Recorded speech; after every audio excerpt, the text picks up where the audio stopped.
In August of 1959, as Priscilla was about to start high school, the 14-year-old got some more distressing news. The family was being transferred from Austin to Wiesbaden, Germany. It's a horrible age to have to leave. I mean, this is really the beginning of your teenage years.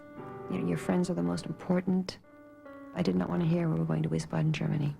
But everything changed one day when Priscilla made friends with a young serviceman who offered to introduce her to the king of rock and roll. And he said, "Do you like Elvis Presley?" And I said, "Yeah, I do. You know, who doesn't like Elvis?" Like a thunderbolt, Elvis Presley had taken the world by storm as no performer before. The rock and roller had sold millions of records, shocked television audiences with his gyrating hips, and was filling movie theaters with screaming girls. By the end of the 50s, America was rocking. But in December of 1957, Elvis had been drafted into the Army. The rock and roller was assigned to Friedberg, Germany, less than an hour's drive from Wiesbaden. With an open invitation to meet the world's most famous GI, Priscilla was determined to convince her parents to let her go. She was our young daughter, who was 14 years old, and it was an opportunity to meet a rock star. I mean, whether or not we approved of his type of music or his actions on stage, it was something a young teenage girl could remember for the rest of her life if she got to meet somebody like this. When Priscilla walked through Elvis Presley's front door, the 24-year-old singer was relaxing in his living room with his family and a few close friends. She was like a little doll, a little porcelain doll. And she walked in a room with all these guys. You know, I mean, had to scare the heck out of her because you could tell on her face that she didn't know what to do. I was so nervous, and I found him very charming. He went over to the piano and started playing, but he kept looking over at me, you know, like trying to impress me. But he had a real charm about him, and I remember he did make me laugh. Priscilla returned home that night, her head in the clouds, over her once-in-a-lifetime meeting with the king of rock and roll. When another invitation came a few days later, Priscilla could hardly believe it, and neither could her parents. Why would somebody like him be interested in seeing a 14-year-old again? I mean, what was the reason? Well, we were a little apprehensive. Yeah, we were very apprehensive. Despite her initial shyness, Priscilla was mature beyond her years, and her boldness impressed Elvis. The headstrong teenager persuaded her parents the fledgling relationship was nothing to worry about. But the Beaulieus laid down the law and insisted on meeting Elvis in person. Not because we wanted to meet Elvis Presley or Vernon Presley, but because we wanted to know the family.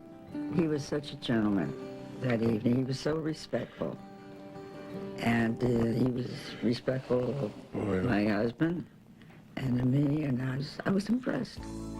As far as Priscilla's parents knew, Elvis was just throwing innocent parties with the local kids.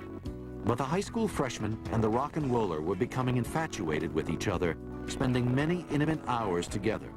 Priscilla's complete devotion and emotional strength gave Elvis permission to pour out his feelings. When I would go to his room, it was almost like a confessional. I mean, he poured a lot onto me as a 14-year-old kid. That was hard for me to really understand. Priscilla Beaulieu was now leading a double life, high school student by day, Elvis's girlfriend by night. But as suddenly as it started, her fantasy romance ended. In March of 1960, only 6 months after Priscilla first met Elvis, his tour of duty was over. He headed back to America, waving goodbye to Priscilla from the airplane. Although Priscilla waited anxiously for the phone to ring, she tried to move on with her life as a normal teenager. Whenever she went out, generally I went out with her, double dating. I believe she was totally focused on Elvis. She had a hard time focusing on anything else.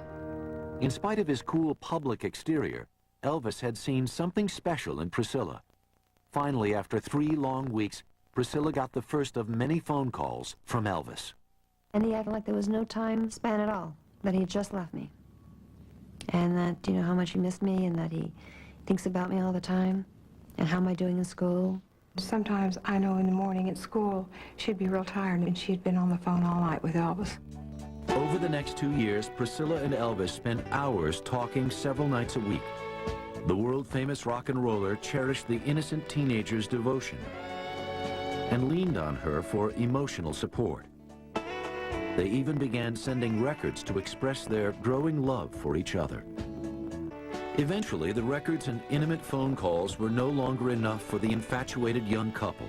And in the summer of 1962, Elvis invited Priscilla to Los Angeles. She convinced her parents to let her go on the condition that she would be staying with Elvis's neighbors. But no sooner had she landed than she was whisked off to Las Vegas for a whirlwind tour of casino nightlife with Elvis and his entourage. Elvis the movie star led a much more exciting life than Elvis the GI, and 17-year-old Priscilla had to grow up fast to keep up with the partying. It was part of the lifestyle. You know, you go to bed at 6 in the morning, and you get up at 4 the next afternoon, and the whole group ended up that the sleeping pill was something that they all felt they needed. Priscilla returned to Germany, but kept her adventures in Las Vegas a secret from her parents, while she and Elvis immediately made plans for another visit. When she pleaded with them to let her spend Christmas at his Graceland mansion, Anne and Paul Beaulieu reluctantly agreed. While in Memphis, Priscilla's love for Elvis grew stronger than ever. When it came time for her to leave, Elvis begged her to come back to Graceland for good. Priscilla went home unable to think of anything but Elvis. I needed to be with him. And I knew there was no way my father would let me go. So I went to my mother and said, you have to help me. She wasn't concentrating on school. She wasn't doing anything. She wasn't happy. She was moody. We weren't gaining anything by, denying it. Priscilla's parents finally gave in and let her move to Memphis. She would stay in Elvis's father's house next door to Graceland and finish her education at a local girls' school. As Priscilla turned 18, she was about to enter the wild, raucous world of Elvis Presley and would quickly have to learn the duties and responsibilities of a king's companion.